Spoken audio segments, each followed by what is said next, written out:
Are your website analytics a mystery?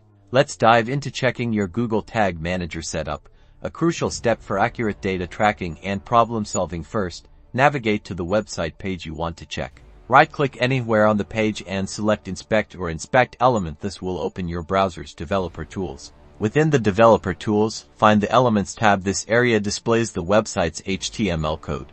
Now, we're hunting for the Google Tag Manager code. The GTM code will appear in the head and body sections of the HTML. In the head section, look for a code snippet that usually begins with a short script tag with the word Google Tag Manager within.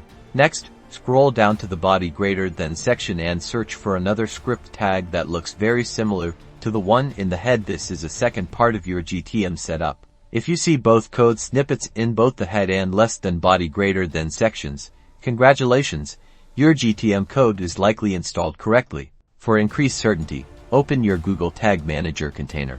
Click Preview and enter your website URL. This opens the Tag Assistant, which indicates if your tags are firing correctly and will assist in any troubleshooting. Remember, double-check your published container version and your installed GTM code to ensure everything is up to date. By following these steps, you will be able to identify installation errors to get effective results.